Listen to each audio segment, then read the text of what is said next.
نبی کریم صلی اللہ علیہ وسلم کی پیدائش سے پہلے اقوام عالم میں کیا تھا اس کا بھی ذرا سا ذکر کرنا ہے، لیکن خاص عرب میں کیا کچھ تھا جس کو قرآن میں اللہ فرماتے ہیں لفی ضلال مبین، کھلی گمراہی اور دور جاہلیت جو تھا آپ کی آمد سے پہلے جو حالات تھے وہ کس قدر عجیب و غریب تھے۔ باپ کی منکوحہ، باپ کے مرنے کے بعد بڑے بیٹے کو وراثت میں ملتی، وہی سب کچھ کرتا جیسے کسی بیوی کے ساتھ۔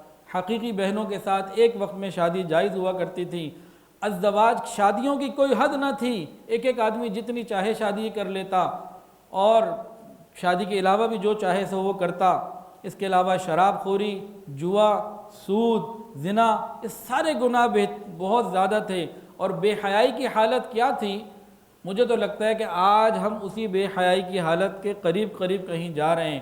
یہ جو ہمارا فیس بک ہے، انٹرنیٹ ہے، اب پہلے اس بات کو سنیں اور پھر فیس بک پہ دیکھیں کہ ہمارے نوجوان بچے اور بچیاں یہ ٹک ٹاک کے اوپر اور فیس بک کے اوپر اپنی کون سی بے حیائی ہے جو انٹرنیٹ پہ نہیں ڈالتے۔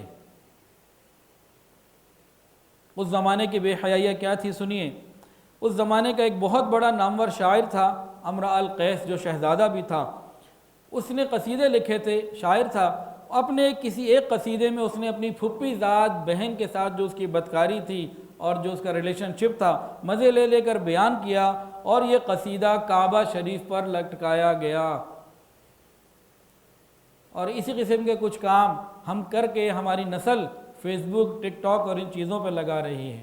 ویڈیو کے نیچے سبسکرائب کے بٹن پہ کلک کریں، بیل کے آئیکن پہ کلک کیجئے تاکہ ہر نئی ویڈیو کی نوٹیفیکیشن آپ کو مل جائے۔